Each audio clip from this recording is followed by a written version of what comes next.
King Lear by Charles Lamb. By Charles Lamb. Lear, King of Britain, had 3 daughters: Goneril, wife to the Duke of Albany; Regan, wife to the Duke of Cornwall; and Cordelia, a young maid, for whose love the King of France and Duke of Burgundy were joint suitors, and were at this time making stay for that purpose in the court of Lear. The old king, worn out with age and the fatigues of government, he being more than 80 years old, determined to take no further part in state affairs, but to leave the management to younger strengths, that he might have time to prepare for death, which must at no long period ensue. With this intent he called his 3 daughters to him, to know from their own lips which of them loved him best, that he might part his kingdom among them in such proportions as their affection for him should seem to deserve. Goneril, the eldest, declared that she loved her father more than words could give out, that he was dearer to her than the light of her own eyes, dearer than life and liberty, with a deal of such professing stuff, which is easy to counterfeit where there is no real love, only a few fine words delivered with confidence being wanted in that case. The king, delighted to hear from her own mouth this assurance of her love, and thinking truly that her heart went with it, in a fit of fatherly fondness bestowed upon her and her husband 1/3 of his ample kingdom. Then calling to him his second daughter, he demanded what she had to say. Regan, who was made of the same hollow metal as her sister, was not a whit behind in her professions, but rather declared that what her sister had spoken came short of the love which she professed to bear for his highness,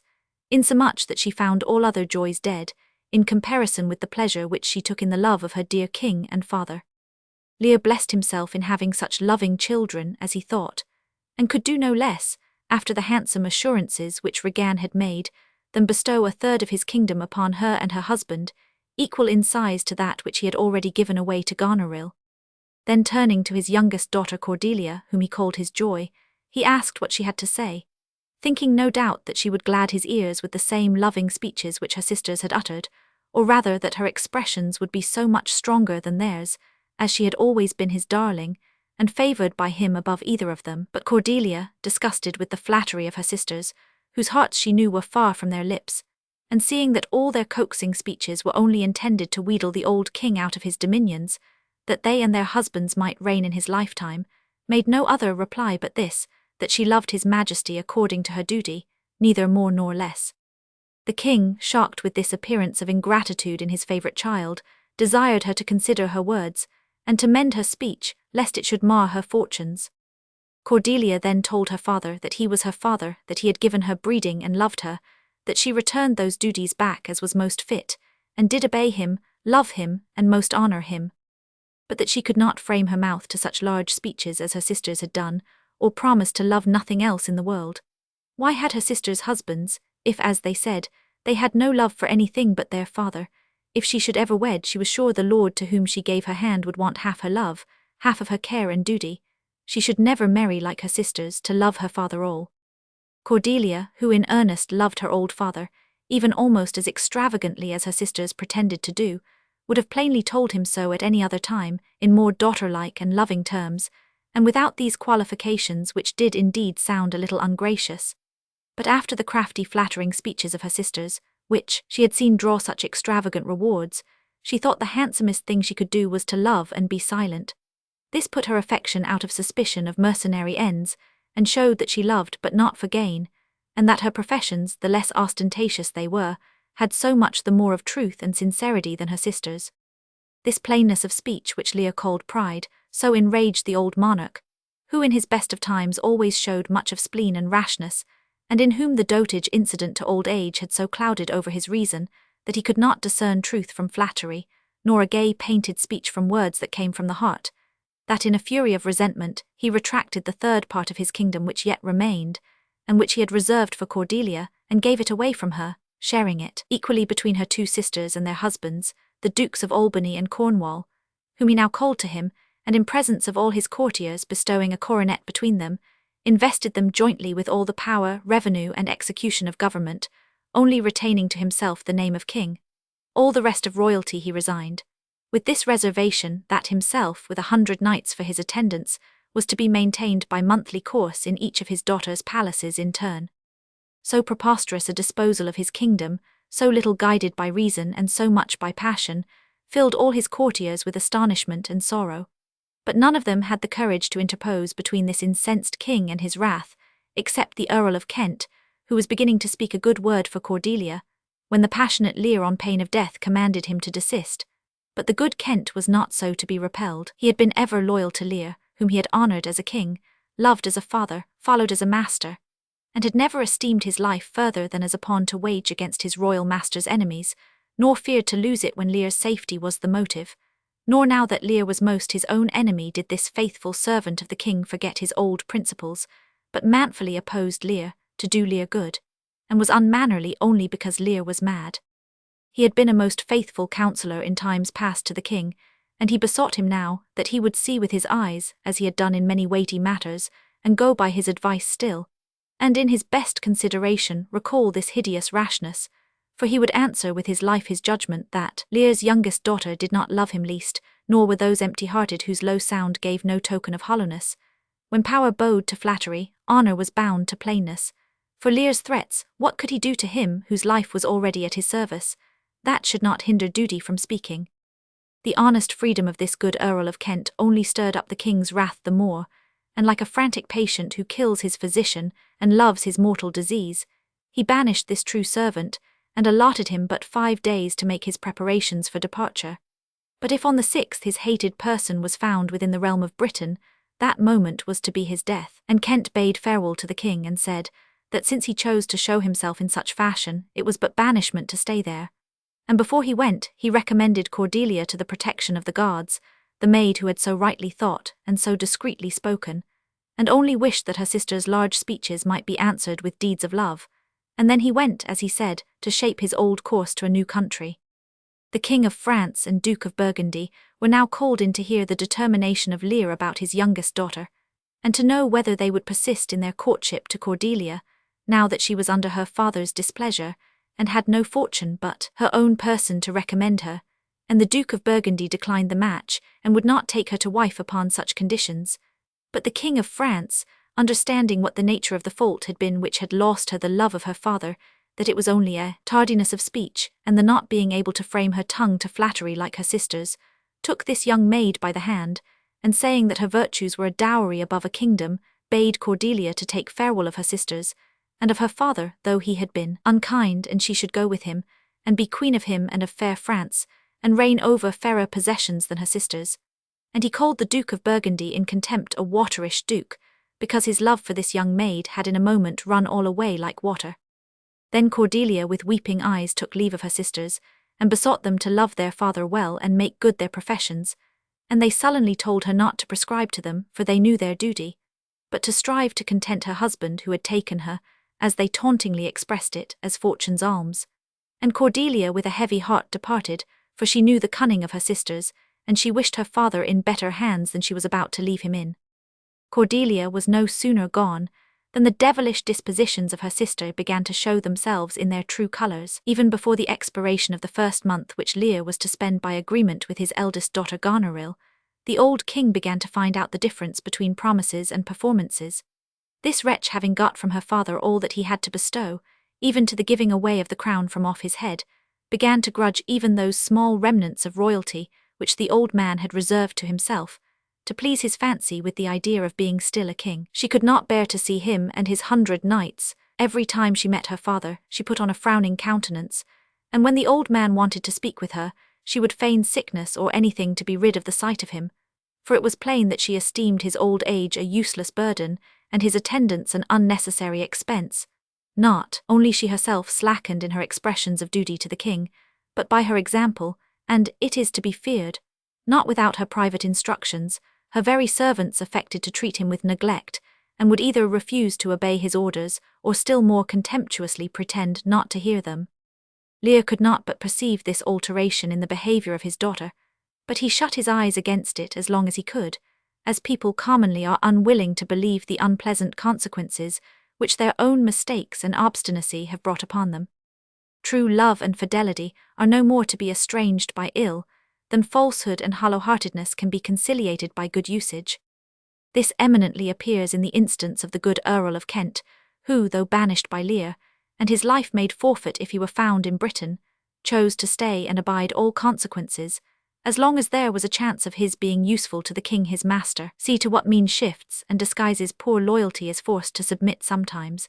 Yet it counts nothing base or unworthy, so as it can but do service where it owes an obligation. In the disguise of a serving man, all his greatness and pomp laid aside, this good earl proffered his services to the king, who not knowing him to be Kent in that disguise, but pleased with a certain plainness, or rather bluntness in his answers which the earl put on, so different from that smooth oily flattery which he had so much reason to be sick of, having found the effects not answerable in his daughter, a bargain was quickly struck, and Lear took Kent into his service by the name of Caius, as he called himself, never suspecting him to be his once great favourite, the high and mighty Earl of Kent. This Caius quickly found means to show his fidelity and love to his royal master, for Goneril steward that same day behaving in a disrespectful manner to Lear, and giving him saucy looks and language, as no doubt he was secretly encouraged to do by his mistress. Caius, not enduring to hear so open an affront put upon majesty, made no more ado but presently tripped up his heels, and laid the unmannerly slave in the kennel, for which friendly service Lear became more and more attached to him. Nor was Kent the only friend Lear had, in his degree, and as far as so insignificant a personage could show his love, the poor fool or jester that had been of his palace while Lear had a palace, as it was the custom of kings and great personages at that time to keep a fool, as he was called, to make them sport after serious business. This poor fool clung to Lear after he had given away his crown, and by his witty sayings would keep up his good humour, though he could not refrain sometimes from jeering at his master for his imprudence in uncrowning himself, and giving all away to his daughters, at which time, as he rhymingly expressed it, these daughters for sudden joy did weep, and he for sorrow sung that such a king should play bo-peep and go the fools among. And in such wild sayings and scraps of songs, of which he had plenty, this pleasant honest fool poured out his heart even in the presence of Goneril herself, in many a bitter taunt and jest which cut to the quick, such as comparing the king to the hedge-sparrow, who feeds the young of the cuckoo till they grow old enough, and then has its head bit off for its pains, and saying that an ass may know when the cart draws the horse, meaning that Lear's daughters, that ought to go behind, now ranked before their father, and that Lear was no longer Lear, but the shadow of Lear, for which free speeches he was once or twice threatened to be whipped. The coolness and falling off of respect which Lear had begun to perceive were not all which this foolish fond father was to suffer from his unworthy daughter. She now plainly told him that his staying in her palace was inconvenient so long as he insisted upon keeping up an establishment of 100 knights, that this establishment was useless and expensive, and only served to fill her court with riot and feasting, and she prayed him that he would lessen their number, and keep none but old men about him, such as himself and fitting his age. Lear at first could not believe his eyes or ears, nor that it was his daughter who spoke so unkindly. He could not believe that she who had received a crown from him could seek to cut off his train, and grudge him the respect due to his old age. But she persisting in her undutiful demand, the old man's rage was so excited that he called her a detested kite, and said that she spoke an untruth. And so indeed she did, for the 100 knights were all men of choice behaviour and sobriety of manners, skilled in all particulars of duty and not given to rioting or feasting, as she said. And he bid his horses to be prepared, for he would go to his other daughter, Regan, he and his 100 knights. And he spoke of ingratitude, and said it was a marble-hearted devil, and showed more hideous in a child than the sea monster. And he cursed his eldest daughter Goneril so as was terrible to hear, praying that she might never have a child, or if she had, that it might live to return that scorn and contempt upon her, which she had shewn to him, that she might feel how sharper than a serpent's tooth it was to have a thankless child. And Goneril's husband, the Duke of Albany, beginning to excuse himself for any share which Lear might suppose he had in the unkindness, Lear would not hear him out, but in a rage ordered his horses to be saddled, and set out with his followers for the abode of Regan, his other daughter. And Lear thought to himself, how small the fault of Cordelia, if it was a fault, now appeared in comparison with her sisters, and he wept. And then he was ashamed that such a creature as Goneril should have so much power over his manhood as to make him weep. Regan and her husband were keeping their court in great pomp and state at their palace, and Lear dispatched his servant Caius with letters to his daughter, that she might be prepared for his reception, while he and his train followed after. But it seems that Goneril had been beforehand with him, sending letters also to Regan, accusing her father of waywardness and ill humours, and advising her not to receive so great a train as he was bringing with him. This messenger arrived at the same time with Caius and he met, And who should it be but Caius' old enemy the steward, whom he had formerly tripped up by the heels for his saucy behaviour to Lear. Caius, not liking the fellow's look, and suspecting what he came for, began to revile him, and challenged him to fight, which the fellow refusing, Caius, in a fit of honest passion, beat him soundly, as such a mischief-maker and carrier of wicked messages deserved. Which coming to the ears of Regan and her husband, they ordered Caius to be put in the stocks, though he was a messenger from the king her father, and in that character demanded the highest respect. So that the first thing the king saw when he entered the castle was his faithful servant Caius sitting in that disgraceful situation. This was but a bad omen of the reception which he was to expect, but a worse followed when, upon inquiry for his daughter and her husband, he was told they were weary with travelling all night and could not see him, and when lastly, upon his insisting in a positive and angry manner to see them, they came to greet him, whom should he see in their company but the hated Goneril, who had come to tell her own story, and set her sister against the king her father. This sight much moved the old man, and still more to see Regan take her by the hand, and he asked Goneril if she was not ashamed to look upon his old white beard, and Regan advised him to go home again with Goneril and live with her peaceably, dismissing half of his attendants, and to ask her forgiveness, for he was old and wanted discretion, and must be ruled and led by persons that had more discretion than himself. And Lear showed how preposterous that would sound if he were to down on his knees and beg of his own daughter for food and raiment, and he argued against such an unnatural dependence, declaring his resolution never to return with her, but to stay where he was with Regan, he and his 100 knights. For he said that she had not forgot the half of the kingdom which he had endowed her with, and that her eyes were not fierce like Goneril's, but mild and kind. And he said that rather than return to Goneril with half his train cut off, he would go over to France and beg a wretched pension of the king there, who had married his youngest daughter without a portion. But he was mistaken in expecting kinder treatment of Regan than he had experienced from her sister Goneril. As if willing to outdo her sister in unfilial behaviour, she declared that she thought 50 knights too many to wait upon him, that 25 were enough. Then Lear, nigh heartbroken, turned to Goneril, and said that he would go back with her, for her 50 doubled 25, and so her love was twice as much as Regan's. But Goneril excused herself and said, what need of so many as 25, or even 10, or 5, when he might be waited upon by her servants or her sister's servants? So these 2 wicked daughters, as if they strove to exceed each other in cruelty to their old father who had been so good to them, by little and little would have abated him of all his train, all respect, little enough for him that once commanded a kingdom, which was left him to show that he had once been a king. Not that a splendid train is essential to happiness, but from a king to a beggar is a hard change, from commanding millions to be without one attendant, and it was the ingratitude in his daughters denying it, more than what he would suffer by the want of it, which pierced this poor king to the heart, insomuch that with this double ill-usage and vexation for having so foolishly given away a kingdom, his wits began to be unsettled, and while he said he knew not what, he vowed revenge against those unnatural hags, and to make examples of them that should be a terror to the earth. While he was thus idly threatening what his weak arm could never execute, night came on, and a loud storm of thunder and lightning with rain, and his daughters still persisting in their resolution not to admit his followers, he called for his horses, and chose rather to encounter the utmost fury of the storm abroad, than stay under the same roof with these ungrateful daughters. And they saying that the injuries which wilful men procure to themselves are their just punishment, suffered him to go in that condition, and shut their doors upon him. The winds were high, and the rain and storm increased, when the old man sallied forth to combat with the elements, less sharp than his daughter's unkindness, for many miles about there was scarce a bush, and there upon a heath exposed to the fury of the storm in a dark night, did King Lear wander out and defy the winds and the thunder. And he bid the winds to blow the earth into the sea, or swell the waves of the sea till they drowned the earth, that no token might remain of any such ungrateful animal as man. The old king was now left with no other companion than the poor fool, who still abided with him, with his merry conceits striving to outjest misfortune, saying, it was but a naughty night to swim in, and truly the king had better go in and ask his daughter's blessing. But he that has a little tiny wit, with hi-ho the wind and the rain, must make content with his fortunes fit, though the rain it raineth every day.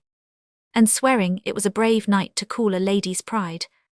Thus poorly accompanied this once great monarch was found by his ever faithful servant the good Earl of Kent, now transformed to Caius, who ever followed close at his side, though the king did not know him to be the Earl.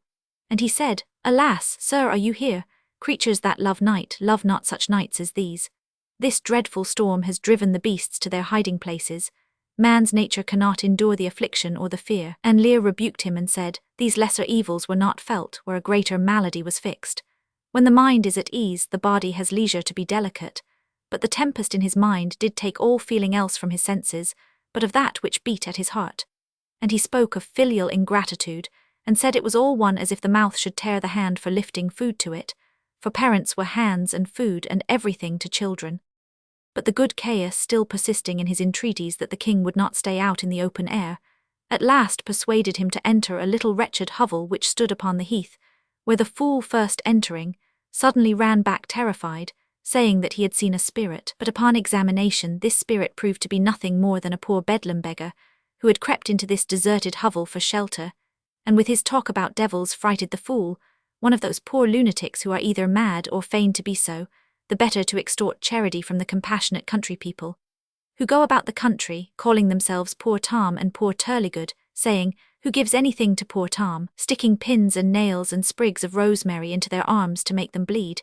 and with such horrible actions, partly by prayers, and partly with lunatic curses, they move or terrify the ignorant country folks into giving them alms. This poor fellow was such a one, and the king, seeing him in so wretched a plight, with nothing but a blanket about his loins to cover his nakedness, could not be persuaded but that the fellow was some father who had given all away to his daughters, and brought himself to that pass.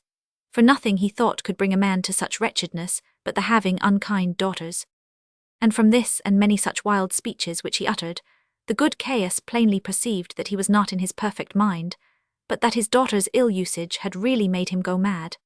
And now the loyalty of this worthy Earl of Kent showed itself in more essential services than he had hitherto found opportunity to perform, for with the assistance of some of the king's attendants who remained loyal, he had the person of his royal master removed at daybreak to the castle of Dover, where his own friends and influence as Earl of Kent chiefly lay,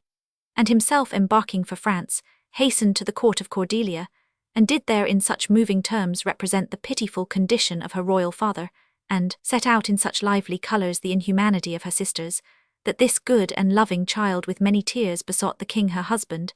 that he would give her leave to embark for England with a sufficient power to subdue these cruel daughters and their husbands, and restore the old king her father to his throne, which being granted, she set forth, and with a royal army landed at Dover. Lear, having by some chance escaped from the guardians which the good Earl of Kent had put over him to take care of him in his lunacy, was found by some of Cordelia's train, wandering about the fields near Dover, in a pitiable condition, stark mad and singing aloud to himself, with a crown upon his head which he had made of straw, and nettles, and other wild weeds that he had picked up in the cornfields. By the advice of the physicians, Cordelia, though earnestly desirous of seeing her father, was prevailed upon to put off the meeting, till by sleep and the operation of herbs which they gave him, he should be restored to greater composure. By the aid of these skilful physicians, to whom Cordelia promised all her gold and jewels for the recovery of the old king, Lear was soon in a condition to see his daughter. A tender sight it was to see the meeting between this father and daughter,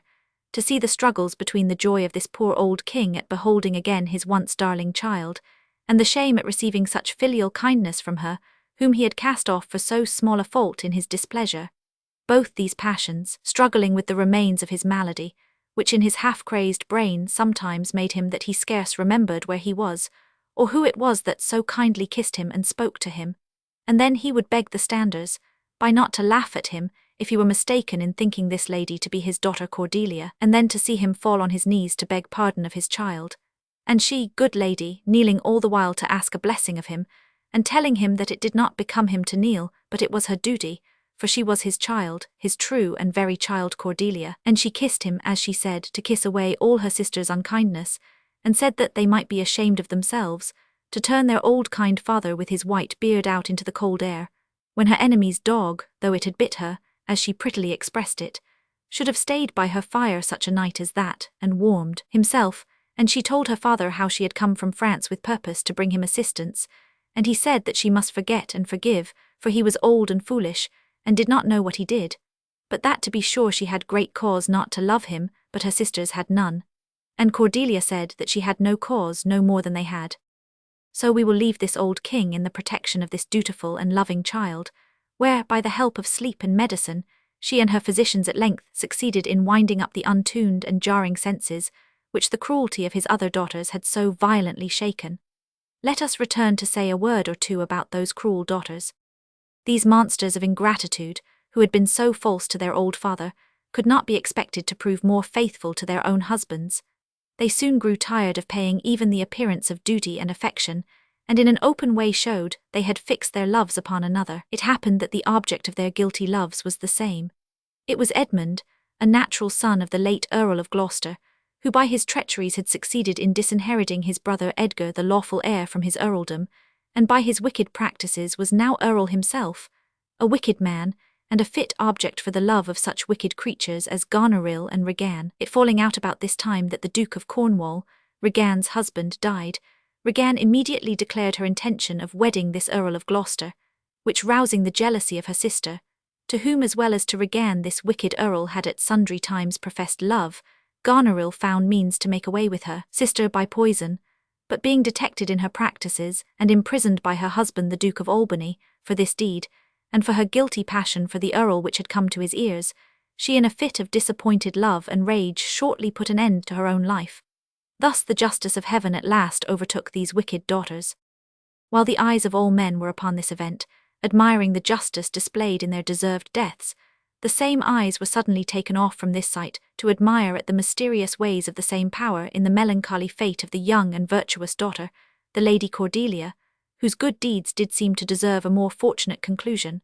But it is an awful truth that innocence and piety are not always successful in this world. The forces which Goneril and Regan had sent out under the command of the bad Earl of Gloucester were victorious, and Cordelia, by the practices of this wicked Earl, who did not like that any should stand between him and the throne, ended her life in prison.